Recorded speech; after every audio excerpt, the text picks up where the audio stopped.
Let's cut to it. Pick number 10 is a franchise-defining moment for the Chicago Bears. Do the Bears give Caleb a bodyguard or unleash another monster of the Midway on defense? This is Claws Up, Bear Down, when we go in deep into all things Chicago Bears. And today we're debating whether the Bears should pick offense or defense in the NFL 2025 draft. To keep up with all things Chicago Bears, like this video and smash that subscribe button. So let's lay it on the table. Caleb Williams is here. Rome Odunze is here. Cole Kmet is here. DJ Moore is here. This offense looks like it's ready to take off. But pick number 10 is a turning point. If you protect Caleb Williams, this offense is ready to take it to another level. Or do you lean into Bears tradition, stack that defense, and smother the NFC North like it's 2006 again? Let's go ahead and start with offense. Protecting your new shiny QB is never a bad idea. Caleb Williams, #1 draft pick, needs to be protected, and we're going to look at the offensive line first. Will Campbell and Kelvin Jr. are absolute units. They're not just linemen, they're brick walls with shoulder pads. Will Campbell is 6'6", 325 pounds. The knock on him is his arm length. It's not quite long enough for your general prototypical type for left tackle. He's a dominant left tackle and 3-year starter for LSU. Campbell brings elite size, footwork, and SEC experience, and he hasn't allowed a sack in his last 13 games. Will Campbell only allowed 2 penalties in 2024, which is huge considering the Bears gave up a ton of penalties on offensive line.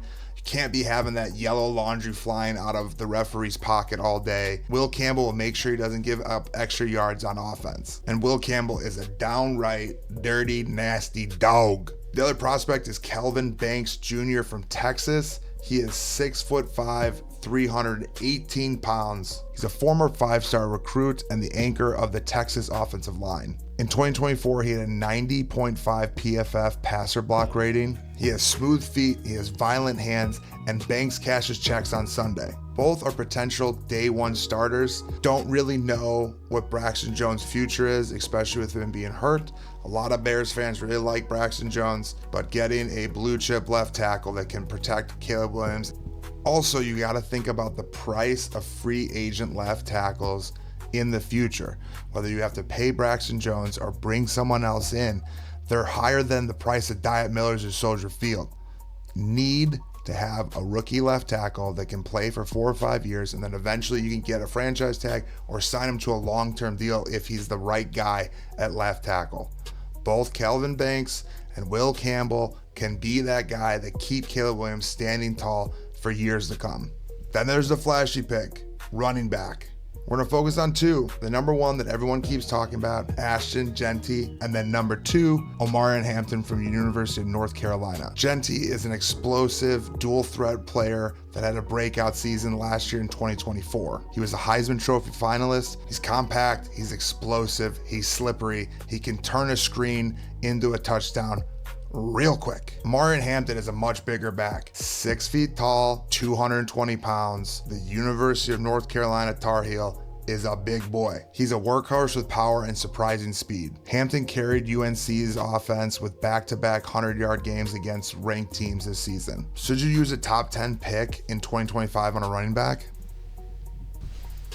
When the snow hits Soldier Field in December, you want a guy who can run like a snowplow and not a Tesla. Now onto the defensive side of the ball, we're going to focus on safety and edge rushers. They're not easy to find in free agency, and they're certainly not cheap. Mykel Williams is a freakish athlete, and Mike Green is a sleeper with a relentless motor. Mykel Williams, 6'5", and 265 pounds. He's a prototype pass rusher from UGA's NFL factory. Long arms, violent hands, and elite speed off the edge. He's strong and physical at the point of attack, and he's effective against the run. He's also versatile. He line up in multiple different positions on the defensive line, and it's some guy that Dennis Allen can plug and play in different spots. Seems like the Bears have added players they believe they can put in different areas. Mykel Williams could be the next guy that could play all over the field and keep offenses guessing. Mykel Williams is built in a lab. Next, there's Mike Green from Marshall. Started his career off at Virginia, ended up transferring to Marshall. He's 6'3", 6'4", 255 pounds, depending on where you're looking. He's a small school sleeper with a huge motor and sneaky quickness. He exploded onto draft boards with a dominant Senior Bowl practice and reps. Mike Green from Marshall, underrated edge monster. Bears fans shouldn't sleep on Mike Green. Kel Williams, a freak, 6'5", 265, and runs like your rents do. Pair either with Montez Sweat and suddenly Jared Goff's pregame routine involves 2 aspirin and a prayer. Last position we're going to talk about is safety, and particularly Malaki Starks from Georgia. He's a heat-seeking missile with a PhD in blowing up plays, and plays with the attitude of a free safety from the 80s. In 2024, he had 52 tackles, just 1 interception, and 3 passes defended. In Georgia's defense, he plays free safety, strong safety, and slot corner. His performance contributed to Georgia's dominance in the SEC. He's also known for high football IQ and instincts. But let's talk money. Top left tackle salary in 2024, $25 million. Top edge rusher, $35 million. Running backs, barely more than your fantasy football buy-in. There's value in trying to have a rookie lineman at tackle or edge rusher that can become elite because you don't have to pay them all that money for the first couple years of their contract. Running back, the top running back, Saquon Barkley, gets $13 million a year, not 30. Defensive line, the edge rushers get insane money now, $40 million sometimes. Picking a running back that doesn't really, literally the value of a rookie running back, it doesn't give you the same thing as having an elite edge rusher or having an elite left tackle. The Bears need to continue to build the trenches, stay in the trenches. Saquon Barkley was an average running back behind a bad offensive line with the New York Giants. Then Saquon Barkley became an excellent running back behind an excellent offensive line with the Philadelphia Eagles. The running back depends on the offensive line, much like the entire offense. A great offensive line can take a good player and make him excellent.